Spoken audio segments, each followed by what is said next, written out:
کتنا مزہ ہے اس کی راہ میں جان دینے کا، کتنی لذت ہے اس کے نام پر مرنے میں، کتنا لطف ہے جے تو چڑھیا اٹھتے دار بھی نہیں، تے جے تو وکیا عشق بازار بھی نہیں، تے ایڈا سستا سودا پیار بھی نہیں، تے ایڈا سستا لبدا یار بھی نہیں، کئی جنگل گانے پیندے نی، کئی دوزخ لنگنے پیندے نی، جے وہ اس ملوں بھی مل جاوے ایدوں سستا ہور بپار بھی نہیں، تے کچھ سمجھ نہ آوے لوکاں نوں وہ کادے نال شہید کرے، ڈٹھی یار دے ہاتھ تلوار بھی نہیں پر او دا خالی جاندا وار بھی نہیں۔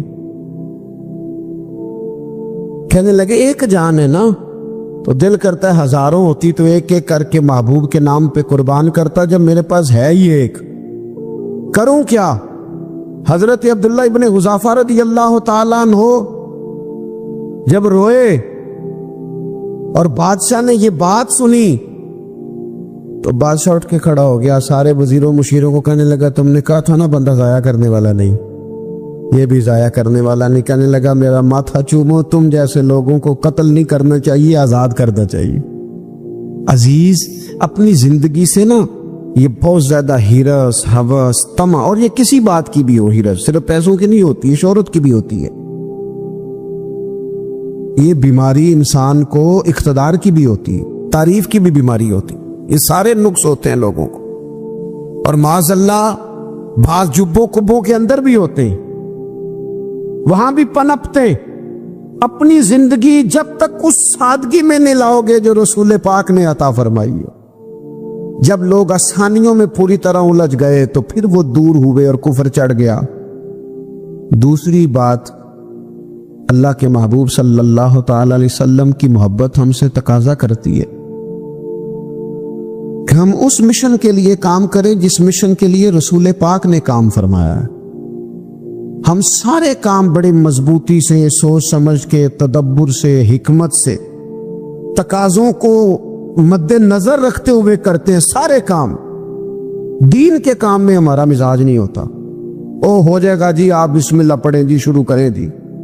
آپ تقاضوں کو سمجھیں، چیزوں کو دبائیں نہیں، چیزوں پر غور کریں۔ کسی کے ذہن کی سطح پر سوال ابھرتا ہے، اس کا تسلی بخش جواب دیں۔ اپنی زندگی میں دین کے کام کے لیے اپنے آپ کو وقف کریں، اور دین کے کام کے بہت سارے پہلو ہیں۔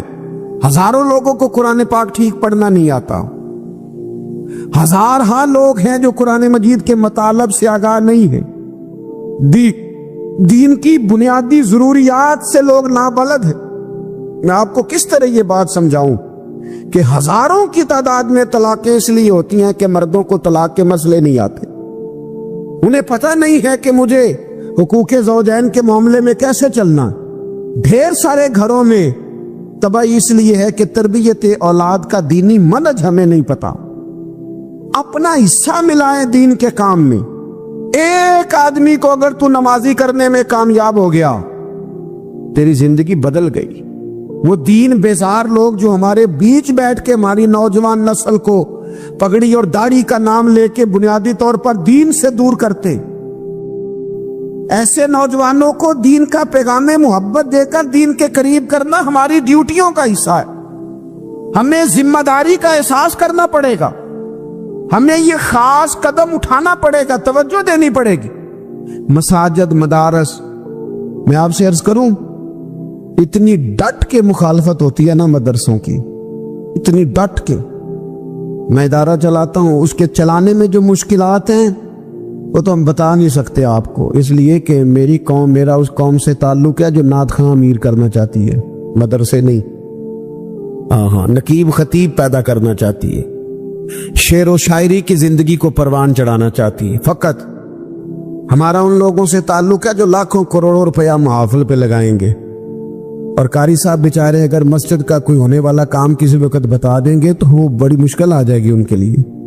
یہ کیسے ہو سکتا ہے؟ آپ نے یہ ڈیوٹی بتا دی۔ مدارس، اور جتنا اہم رول دین کو پھیلانے میں مدارس اسلامیہ کا ہے، اتنی زبردست، لوگوں کا خیال ہوتا ہے میری طرح کے لوگ شاید کام کرتے ہیں، ڈیوٹی کرتے ہیں، یہ 10-15 لوگ آپ کو نظر آتے ہیں جو آپ کو کہیں میڈیا پر یا ادھر ادھر ڈیوٹی کرتے، مخلص لوگ اپنی جگہ پہ وہ بھی بڑا ہی کام کر رہے ہیں، جو میڈیا پہ آ کے بھی اخلاص سے اور درد دل سے کو دین کی، ان کی بھی کسی بات کی حوصلہ شکنی نہیں، لیکن ہزارہا اساتذہ جو مدارس میں بیٹھ کے پڑھاتے ہیں، انہوں نے وہ سارے لوگ تیار، آپ سمجھ نہیں سکتے کتنا بڑا کام۔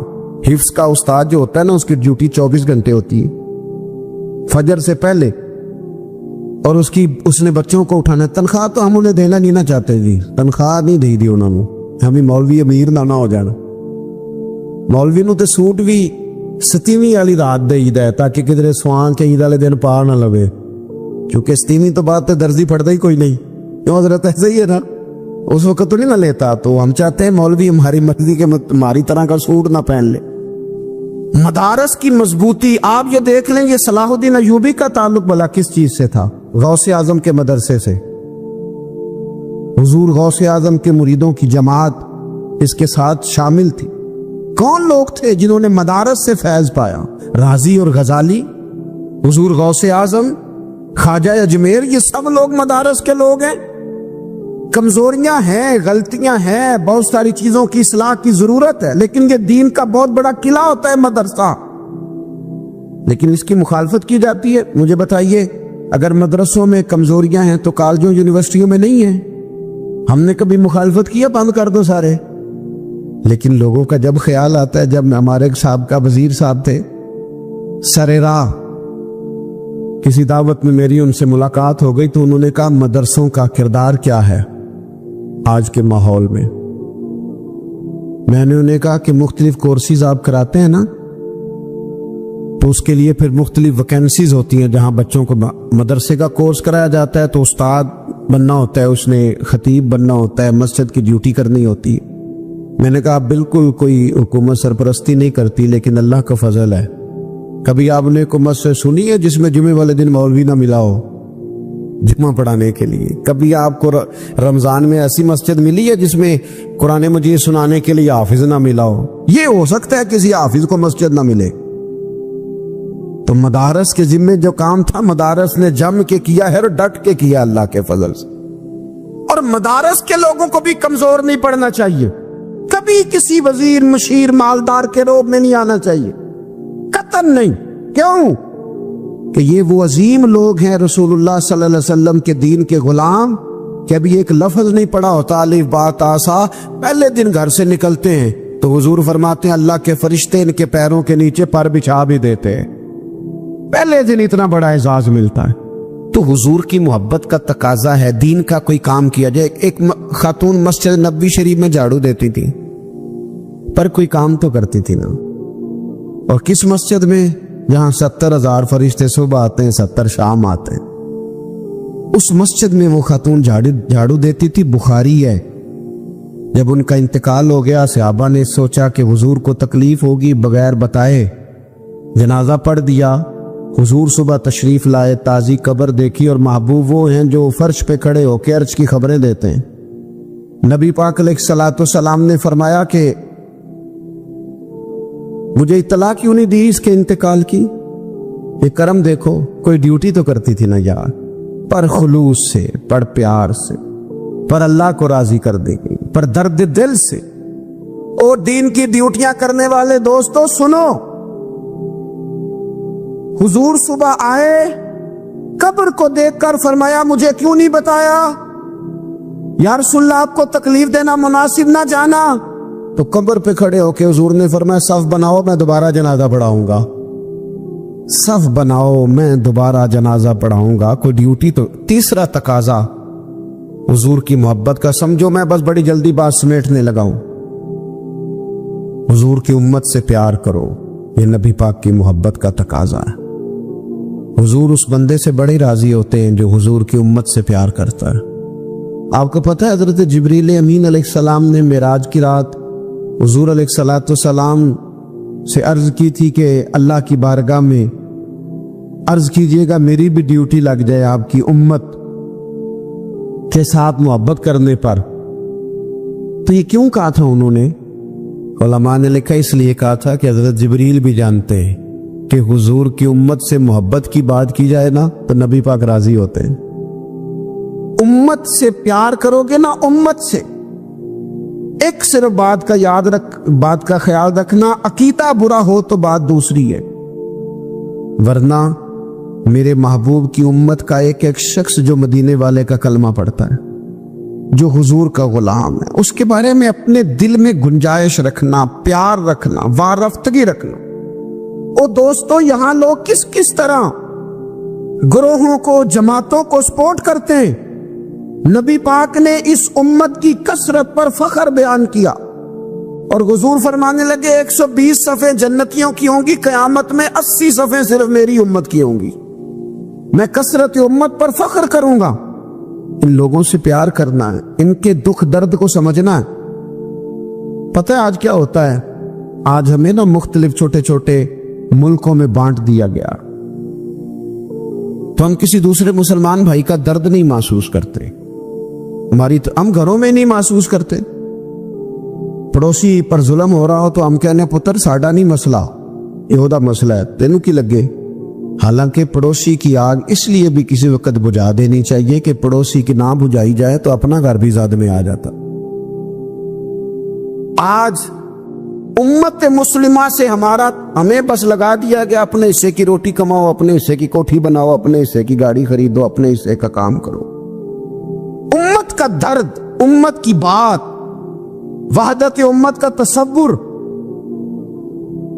امت کا دوبارہ سے وہ شان ارسل رسولہ بالہدی ودین الحق لیظہرہ علی الدین کلہ، وہ تصور کب ہوگا؟ اس وقت ہوگا جب ہم بات امت کی کریں گے. نبی پاک علیہ السلام نے فرمایا مسلمان کی مثال ایک جسم کی طرح ہے. جسم کے ایک حصے کو تکلیف ہو تو سارا آزمائش میں آ جاتا ہے. مجھے بتاؤ یہ انگلی درد کرتی ہو، یہ انگلی جسم کا حصہ ہے نا، تو میرا خیال ہے دماغ یہ کہہ دے گا کہ انگلی کی درد ہے نا، مینوں کی لگے. دل کہہ دے گا کوئی نہیں ٹینشن لینی، انگلی کا مسئلہ ہے نا. ایسا نہیں ہوتا، بلکہ جب انگلی میں درد ہوتی ہے تو دماغ منصوبہ بندی کرتا ہے کہ اس کا علاج کیسے ہو سکتا ہے. دل پریشان ہوتا ہے، پیر چل کے جاتے، ہاتھ وہ دوائی وصول کرتے، دانت اسے چبا کر، حلق اسے نگل کر، معدہ اسے ذخیرہ کر کے جسم میں پھیلاتا ہے، پھر جا کے انگلی شفا پذیر ہوتی ہے. ایک حصے کو درد ہو تو سارا حصہ کام پہ لگ جاتا ہے. اسرائیل اگر تکلیف دے رہا ہے فلسطینیوں کو تو ہونا چاہیے تھا نا بعض مسلمان حکمرانوں کو نیند نہ آتی، وہ درد دل محسوس کرتے. ہونا چاہیے تھا نا کہ بعض لوگ یہاں ہم کیا کرتے ہیں بھلا بیٹھ کے، اب تو مجھے بعض چیزوں سے کوفت بھی ہونے لگا. ہم دیتے ہیں بیان، مذمت. آپ کے بیان دینے سے کیا ہوگا؟ فلانے نے بھی بیان دے دیا، فلانے نے بھی کلپ دے دیا. یہ کیا کر رہے ہیں؟ یہ تو آپ زندہ رہنا چاہتے ہیں. وہ جس طرح آج کل ہمارے ہاں بہت ساری چونکہ جماعتیں ہیں تو کشمیر ڈے آتا ہے نا تو مل کے ریلی نہیں نکالی جا سکتی، سوال نہیں پیدا ہوتا، کیونکہ ہمیں جماعتوں کو زندہ رکھنا ہے. اس جماعت کی خبر الگ لگنی چاہیے، اس جماعت کی خبر الگ. تو ایسے کوئی انقلاب آئے گا؟ یاد رکھنا امت کو پوری کو ایک طاقتور آواز بننا پڑے گا. ہمیں تھوڑا تھوڑا اوپر اٹھ کے سوچنا پڑے گا. خدا را اللہ تعالیٰ مجھے معاف کرے اگر کوئی بات میں ستی کر رہا ہوں. دل کی گہرائی سے عرض کرتا ہوں اب تو بڑا سخت وقت آ گیا. اب چونکہ اب تو کیمرے کی آنکھ آئی ہے تو وہ زخمی بچے دیکھے نہیں جاتے، وہ تڑپتی مائیں دیکھی نہیں جاتی، وہ سسکتی اور آواز دیتی بیٹیاں سنی نہیں جاتی. وہ آوازیں ایسی ہیں جیسے وہ رات کے سناٹوں میں چیخیں بن کے لوگوں کو جگایا کریں گی. خدا را کچھ جرم ایسے ہوتے ہیں جن کی سزائیں بڑی سخت ہوتی، جن کی معافی بڑی مشکل سے ہوتی. اپنے اندر جذبہ ایمانی پیدا کریں. اور میرے دوستو بستر پر بھی تو لوگ ماری جایا کرتے ہیں نا. اپنی زندگی رسول اللہ صلی اللہ علیہ وسلم کے دین کے نام کرو. جذبہ جہاد، شوق شہادت اور عشق رسول، یہ عناصر ہیں جو امت مسلمہ کو پیروں پر کھڑا کریں. 2 منٹ کے لیے سوچو امت اگر اسی طرح کٹتی رہی، پریشان رہی، دکھتی رہی، اور باری باری کر کے، اقبال نے کیا کہا تھا؟ اس نے کہا تھا وطنوں میں، انہوں نے کہا تھا کہ ان تازہ خداؤں میں بڑا سب سے وطن ہے، جو پیرہن اس کا ہے وہ مذہب کا کفن ہے۔ تو اقبال ہم کیا کریں؟ کہنے لگے بازو تیرا توحید کی قوت سے قوی ہے، اسلام تیرا دیس ہے، کیونکہ تو مصطفی ہے۔ تو بحیثیت مسلمان سوچنا شروع کر، بحیثیت مسلمان، اور یوں تو سید بھی ہو، مرزا بھی ہو، افغان بھی ہو، تم سبھی کچھ ہو، بتاؤ کہ مسلمان بھی ہو۔ تمہارے اندر کہیں سے کوئی مومن بھی بولتا ہے کہ نہیں؟ علاقائی تعصبات اور ملکی سرحدوں میں قید ہو جانے والوں، تم ایک نبی کی امت ہو۔ کیوں نہیں سمجھتے؟ جب کشمیر کی بیٹی روتی ہے تو مدینے والے محبوب پاک علیہ السلام کی امت کی بیٹی روتی، جب فلسطین کی بیٹی روتی ہے تو امت کی بیٹیاں روتی۔ خدا را کچھ درد دل اپنی طبیعت میں پیدا کریں۔ میں حکمرانوں کی بات نہیں کرتا، میں تو عام لوگوں سے ایسے تبصرے سنتا ہوں جو نہیں کرنی چاہیے۔ اور نہیں جی نہیں، دوسرا رخ بھی دیکھو، عام آدمی اٹھ کے، عام لوگ بھی یہ خطرناک سوچیں اور ان سے خوفناک نتائج برآمد ہوں گے۔ اور 3 باتیں میں نے آپ کی خدمت میں عرض کی ہیں۔ ایک تو کوشش کریں اپنی زندگی کے اندر کہ زندگی کو سادہ کریں، پیسہ ضرور کمائیں لیکن پیسے سے پیار نہ کرو، پیار تو مدینے والے رسول سے کرنا۔ دولت، ہرس، ہوس، طمع، ان سے باہر آؤ۔ اور دوسری گزارش آپ کی خدمت میں یہ عرض کی ہے، کچھ نہ کچھ دین کا کام، اور اس میں بھی شہرتوں سے بچتے ہوئے، تصویروں سے بچتے ہوئے۔ میں ہر محفل میں شاید کہتا ہوں میری فوٹو آ رہی ہے اور لائیو آ رہا ہے اور فلاں ہو رہا ہے، لیکن اس محفل کا خوبصورت انسان وہ ہے جو سب سے پیچھے بیٹھا ہے، وہ کسی فوٹو کے لیے نہیں آیا۔ اور میں ڈھیر سارے لوگ دیکھ رہا ہوں، یہ جو آگے بیٹھ جاتے ہیں بعض اوقات 5 7 10 لوگ، یہ بڑی تصویر سازی کرتے ہیں، لیکن جو پیچھے بیٹھے ہوتے ہیں ان کی کوئی فوٹو نہیں آتی۔ اور میں نے بہت سارے لوگوں کو دیکھا ہے کبھی موبائل کو ہاتھ بھی نہیں لگاتے، لیکن جن کے لیے آئے ہیں انہیں تو پتہ ہے نا کون کون آیا ہے۔ اور کچھ دین کے لیے کریں۔ اور تیسری گزارش آپ کی خدمت میں یہ ہے کہ امت بن کر بھی ضرور سوچے اور امت کے دکھوں کا مداوا بھی کرے اور امت مسلمہ کا درد بھی اپنے سینے میں ضرور محسوس کرے۔ اللہ تعالی ہماری اس بزم کو جی ایک بات اور سن لیں جی، نبی پاک علیہ الصلوۃ والسلام نے ارشاد فرمایا، لائے جی، حضور سید عالم علیہ الصلوۃ والسلام نے ارشاد فرمایا کہ جب تک بندہ اللہ کے بندوں کی مدد میں رہتا ہے نا، اللہ بھی اس کی مدد کرتا رہتا ہے۔ یعنی اگر آپ امت کے لیے سوچتے ہیں، کوئی امت کے لیے فکر پیدا کرتے ہیں، کچھ امت کی سوچیں لاتے ہیں، تو اللہ بھی مدد فرمائے گا۔ اور یہ بات اچھی طرح یاد رکھیں، جب بھی بندہ کوئی ایسا کام کرتا ہے نا جو خالص اللہ کی رضا کے لیے ہو، تو رب کی مدد ضرور آتی ہے۔ وَلَقَدْ نَصَرَكُمُ اللَّهُ بِبَدْرٍ وَأَنْتُمْ أَذِلَّةٌ۔ تو یہ کام کریں گے تو اللہ کی مدد بھی آئے گی۔ اللہ توفیق۔ نبی پاک علیہ السلام کے طریقے پر جو بندہ چلتا ہے نا، جو حضور کے طریقے پہ چلتا ہے، وہ اللہ کا محبوب بن جاتا ہے۔ جو شرط یہ ہے کہ وہ اخلاص کے ساتھ نبی پاک کے طریقے پہ چلے، دنیا کو دکھانے کے لیے پگڑیاں نہ باندھتا پھرے، وہ کہے کہ چونکہ میں پیر صاحب ہوں تو میں نے باندھنی ہے، اس لیے یہ ماحول نہ بنائے، وہ بنائے اللہ کی رضا کے لیے۔ اللہ تبارک و تعالیٰ کی رضا کے لیے نبی پاک کی غلامی کرے، اللہ اسے اپنا محبوب بنا لیتا ہے۔ حضور کی کچھ سنتیں ہیں، کچھ چیزیں نبی پاک کو پیاری ہے، کچھ تو آپ نے سنی ہوئی ہے، جیسے میٹھا کھانا سنت ہے، جیسے مسواک کرنا سنت ہے، جیسے مسکرانا سنت ہے۔ مسکرا رہے ہیں نا جی ماشاءاللہ، پریشان تو نہیں نا کسی بات کا؟ مسکرانا بھی حضور کی، شروع میں نمک کھانا، بعد میں نمک کھانا، درمیان میں میٹھا کھانا، یہ حضور کی سنت ہے۔ اور امامہ باندھنا نبی پاک کی، یہ چیزیں حضور کی پسند ہے۔ نماز نبی پاک کو بڑی پسند ہے۔ فرمایا مجھے تمہاری دنیا کی چیزوں میں سے، دنیا کے کاموں میں سے جو کام بڑا پسند ہے وہ نماز پڑھنا ہے۔ خوشبو حضور کو بڑی پسند ہے، دودھ نبی پاک کو بڑا پسند ہے۔ یہ بھی ساری سنتیں ہیں۔ اسی طرح کی 2-3 باتیں میں نے عرض کرنی ہے آپ کی خدمت میں۔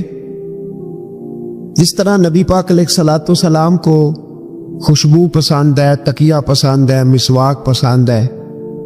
اسی طرح تھوڑے مال پر قناعت کرنا یہ بھی میرے نبی کو بڑا ہی پسند ہے. تھوڑے پیسوں پہ راضی ہو جانا یہ نبی پاک کو، سادے مکان میں رہنا یہ حضور کو بڑا پسند ہے. سادی روٹی کھانا یہ میرے نبی پاک کو بڑا، یہ بھی حضور کی پسند ہے. تھوڑے رزق پہ راضی ہونا اور اس طرح راضی ہونا کہ لمبے سجدے ادا کرنا یہ میرے نبی پاک کی پسند ہے. حضور نے صرف غریبوں سے پیار نہیں کیا. ہمیں یہ سنایا جاتا ہے اور ہم ہمیشہ یہی سنتے ہیں کہ حضور نے غریب سے بڑی محبت کی. نبی پاک نے صرف غریب سے پیار نہیں کیا، دراصل حضور نے غریبی سے پیار کیا. کوئی نہیں سمجھ آئی آپ کو؟ حضور نے صرف غریبوں سے پیار نہیں کیا، نبی پاک نے، اس کا معنی یہ ہے کہ حضور نے غریب رہنا پسند فرمایا ہے. غریبوں کی طرح رہنا نبی پاک نے، سادہ مکان، ایک وقت کا کھانا اور سادی غذا. جس طرح غریب نہیں رہتے پرانے گھروں میں، کچے مکانوں میں، ٹوٹی چٹائیاں، ایک دو پیالے گھر میں، لمبے چوڑے برتن کوئی نہیں. یہ نبی پاک کی پسند ہے، یہ رسول پاک کی پسند ہے. اس کو محبوب جانا ہے نبی پاک صلی اللہ علیہ وسلم. حضور نے اس کو پسند کیا. حاتم تائی کی بیٹی قیدی ہو کے آئی. جب اس کے قبیلے پر، اس کے علاقے پر مسلمانوں نے حملہ کیا تو حاتم تائی کا جو بیٹا تھا عدی بن حاتم، وہ اپنی بہن سے کہنے لگا ہمیں پتہ ہے مسلمانوں کا مقابلہ نہیں کر سکتے تو بھاگ جانے میں بہتری ہے، چلو بھاگ چلتے ہیں. تو بہن کہنے لگی بھائی تو نے بھاگنا ہے تو بھاگ جا، میں سردار کی بیٹی ہوں، میں قوم کے ساتھ جیوں گی، قوم کے ساتھ مروں گی، تو نے بھاگنا ہے تو بھاگ جا. عدی بھاگ گئے ڈر کے. یہ خاتون جو تھی ان کو گرفتار کر لیا مسلمان عورتوں نے، تو کہ یہ تلوار لے کے آئیں گی لڑنے کے لیے. ابن اسحاق، ابن حشام دونوں کتابوں میں روایت موجود ہے. یہ خاتون کہتی ہے کہ میں نے بڑے تگڑے سوال تیار کیے، کیونکہ معاذ اللہ ثم معاذ اللہ میرا خیال تھا وہ نبی نہیں، وہ بادشاہ ہیں، وہ ایک اسٹیٹ کے سربراہ ہیں، وہ حکمران ہے. میں معاذ اللہ نبی نہیں. میں نے بڑے تگڑے سوال تیار کی اور میں اپنے آپ سے کہی تھی میں ایسی ایسی باتیں کروں گی مسلمانوں کے نبی سے کہ انہیں جواب نہیں آئے گا. معاذ اللہ ثم معاذ، نقل کفر نہ باشد. کہتی ہے میں حضور کے سامنے لائی گئی گرفتار کر کے، اور جب مجھے حضور کے سامنے کھڑا کیا گیا نا تو میرا سر ننگا تھا. توجہ ہے میری بات پر؟ میرا سر ننگا تھا تو میرے ذہن میں بڑے سوال تھے، میری گردن اکڑی ہوئی تھی. حضور نے میرا ننگا سر دیکھا تو محبوب ممبر سے اٹھے، اپنے کندھوں سے مدثر والی چادر اتاری گا، اور حضور علیہ السلام نے حاتم تائی کی بیٹی کے سر پہ دے دی. بی بی کہتی ہے جب حضور کی چادر آئی تو میری اکڑی ہوئی گردن خود بخود جھک گئی نیچے کی طرح، خود بخود جھک گئی. سوال ابھی بھی میرے ذہن میں موجود تھے. اتنے میں ایک صحابی حضور کی بارگاہ میں آئے اور عرض کرنے لگے یا رسول اللہ صلی اللہ علیہ وسلم یہ کافر کی بیٹی ہے، مشرک نجس ہوتا ہے، تو میں اپنی چادر نہ دے دوں، آپ اپنی لے لیں، کافر کی بیٹی ہے. تو محبوب نے اس کی طرف جلال کی نظروں سے دیکھا، فرمایا خاموش ہو جا، بیٹیاں برابر ہوتی ہیں، تیاں سانجیاں ہوندیاں، بیٹیاں.